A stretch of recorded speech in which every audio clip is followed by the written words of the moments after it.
E se eu te dissesse que o professor que explica melhor é o professor que te ensina menos?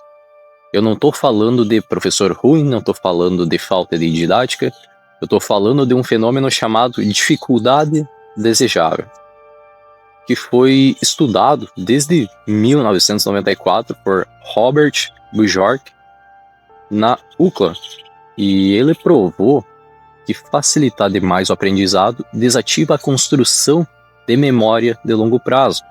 A ciência já sabe disso há 30 anos, no mesmo ano que o Brasil ganhou o Tetra Mundial. Mas a indústria da educação te vende exatamente o oposto. Então, hoje eu vou te mostrar por que aquele professor que você ama, que explica tudo detalhadinho, pode estar te transformando num estudante dependente.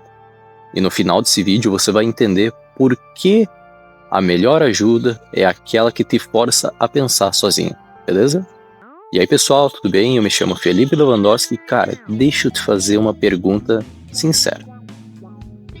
Você já teve aquele professor incrível, o cara que explicava de um jeito tão claro, tão didático, que parecia mágico?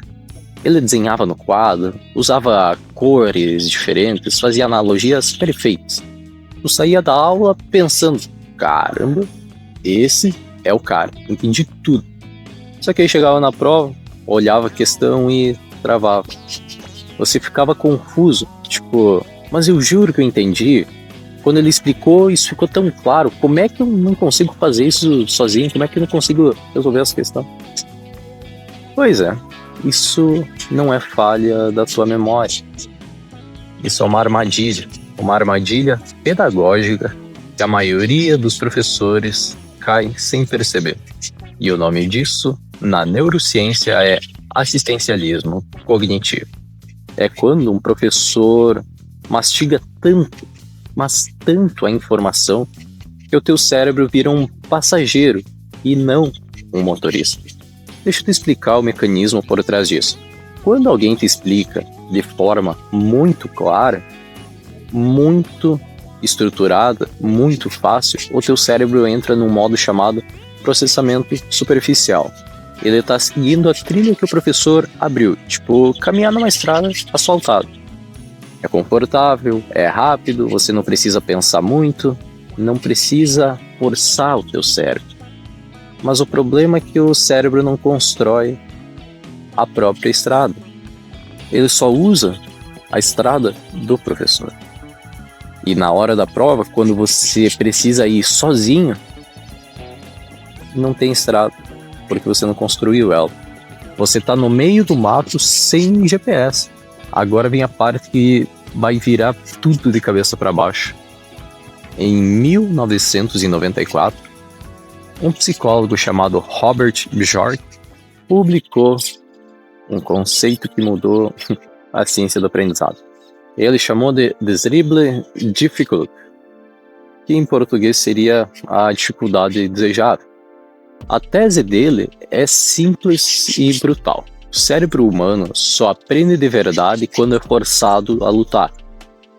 Quando você precisa parar, pensar, errar, voltar e tentar de novo.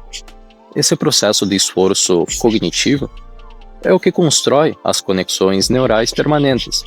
É tipo uma musculação para o cérebro. Só o peso é muito leve. Você não rasga a fibra muscular, então não tem hipertrofia. É tipo musculação para o cérebro. Seu peso é muito leve, você não rasga a fibra muscular, então não tem hipertrofia. Se a explicação é muito fácil, você não ativa o esforço cognitivo, então não tem aprendizado profundo. E Bjork foi além. Ele fez experimentos comparando dois grupos de alunos. O grupo A, que teve aulas tradicionais, com professores explicando tudo de forma clara, linear, organizado, material caprichado, slide bonito, exemplos didáticos, e o grupo B. Teve aulas bagunçadas de propósito. O professor dava matéria fora de ordem, pulava a etapa, deixava lacunas abertas, forçava os alunos a preencherem os buracos sozinhos. Durante o curso, o grupo A arrasava nos testes semanais. Eles entendiam rápido, respondiam bem, se sentiam confiantes. E o grupo B sofria, errava mais, ficava frustrado, reclamava que o professor não explicava direito, mas aí vem o plot twist. No teste final, meses depois, o grupo B massacrou o grupo A. Eles lembravam mais, aplicaram melhor, resolveram problemas novos e com mais autonomia, porque o cérebro deles tinha construído as próprias estradas neurais. Eles não dependiam do professor para guiar. E sabe o mais louco? Quando os pesquisadores perguntaram para os alunos qual grupo teve o melhor professor, o grupo A elogiou o professor deles. Disseram que ele era claro, organizado, didático, que o cara era bom. E o grupo B reclamou. Eles falaram que o professor deles era confuso, desorganizado, que não explicava direito.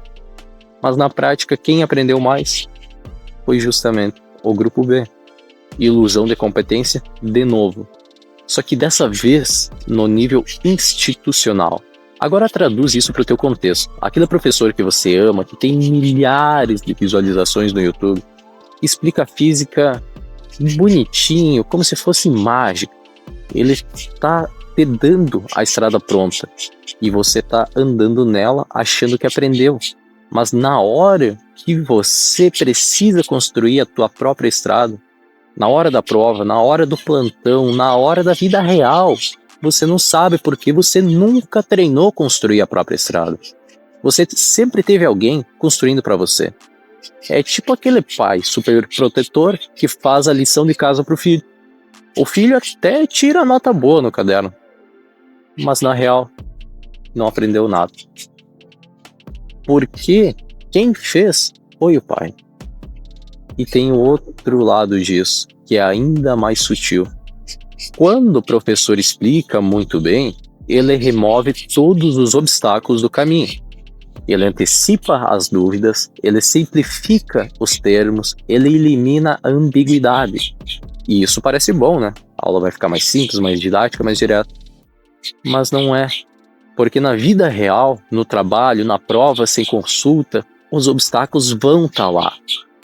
E se você nunca treinou lidar com esses obstáculos, você vai travar. Tem um pesquisador indiano chamado Manu Kapur, que levou isso mais longe. Tem um pesquisador indiano chamado Manu Kapur, que ele levou isso ainda mais longe. Ele criou o conceito chamado Product Fire, que seria fracasso produtivo. A ideia é que você deveria tentar resolver o problema antes de receber qualquer explicação, mesmo sem saber nada, mesmo errando feio, porque o ato de tentar, o ato de errar, de se frustrar, preparar o teu cérebro para absorver. Porque o ato de tentar, de errar, de se frustrar, prepara o teu cérebro para absorver a resposta depois.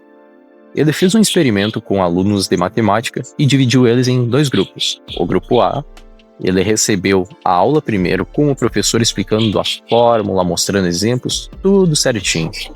Depois eles fizeram os exercícios. O grupo B recebeu os exercícios primeiro, sem nenhuma explicação prévia. Eles tentaram resolver sozinho, erraram feio, esses caras ficaram perdidos. E só depois o professor deu a aula. No teste imediato, o grupo A foi melhor.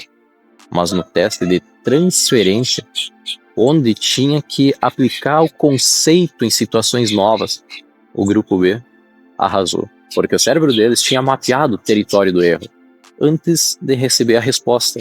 Então, quando a resposta veio, ela grudou em profundidade.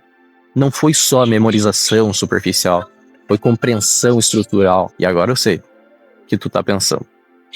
Felipe, mas eu realmente não sei nada de algumas matérias. Como é que eu vou tentar resolver se eu não tenho base nenhuma? E a resposta é: você tenta errado. Você tenta com lógica, com intuição, com chute educado. Porque erro informado vale mais do que o acerto copiado. Quando você tenta e erra, o teu cérebro cria o que a neurociência chama de predição ativa. É tipo um radar mental procurando padrões, e quando você finalmente descobre a resposta, o contraste entre o que você pensou e o que é de verdade cria uma marca emocional forte. O hipocampo registra aquilo como importante, a memória gruda, mas se você já recebe a resposta pronta, mastigada, linda, não tem contraste, não tem surpresa. O cérebro trata como se fosse uma informação qualquer e esquece em 2 dias. Então o protocolo correto não é buscar o professor que explica melhor, é buscar o professor que te força a pensar mais. E olha, eu sei que isso é contraintuitivo. Eu sei que dá vontade de assistir aquela aula incrível, aquele resumo perfeito, aquele mapa mental colorido. Porque o caminho de esforço dói. E o caminho da clareza, ele é gostoso. Porque as duas coisas não andam juntas. Estudar de verdade é desconfortável. É travar, é suar, é ficar bravo com você mesmo. E tem mais, quando você depende da explicação externa, você desenvolve o que eu chamo de síndrome do eterno iniciante. Você sempre precisa de alguém para te guiar. Você não confia no teu próprio raciocínio, você fica com medo de tentar sozinho. E aí vira aquele estudante que assista 50 videoaulas, mas não consegue resolver uma questão sem ajuda. Porque você terceirizou o ato de pensar. E olha, eu passei por isso também. Quando eu estudava para concurso, eu era viciado nesses professores incríveis. Eu tinha uma lista de canais favoritos, eu estudava com quem explicava bem. E eu me sentia inteligente assistindo. Tipo, ficava, que aula boa, eu entendi tudo, cara. Mas na hora da prova eu travava. E eu ficava confuso, porque eu tinha certeza que tinha estudado aquilo. Até que um dia eu mudei de estratégia. Eu parei de assistir a aula antes de tentar. Eu pegava a lista de exercício, tentava resolver na raça, errava feio, anotava as dúvidas e só depois ia procurar explicação. E a diferença foi brutal, porque eu não estava mais dependente, eu estava construindo autonomia cognitiva, eu estava virando o próprio professor de mim mesmo. E é isso que você precisa entender. O objetivo do estudo não é entender quando alguém explica, é conseguir explicar para você mesmo, conseguir resolver sozinho, é ter certeza que você sabe e não achar que sabe. Então, se o que eu te falei aqui fez sentido para você, eu tenho um convite para te fazer. Lá na comunidade Acurácia, a gente trabalha com um método chamado de dificuldade progressiva. A gente não te entrega o peixe, a gente te ensina a pescar. Todo dia tem debates, conversas, materiais novos, organizados, com um protocolo de quem busca ajuda e quando insiste sozinho. E tem uma galera lá dentro que está saindo dessa dependência de videoaula e construindo autonomia de verdade. O link está aqui na descrição. Se você quer ir mais fundo nessa linha de raciocínio, eu tenho outros vídeos aqui no canal, bem como alguns artigos publicados também, que eles estão disponibilizados na comunidade Acurácia. Mas, por hoje é isso. Pare de procurar professor que explica melhor, começa a procurar o desafio que te força a pensar mais, porque a melhor ajuda é aquela que te prepara para não precisar de ajuda. Valeu, pessoal, um forte abraço, eu me chamo Felipe Lewandowski e bons estudos.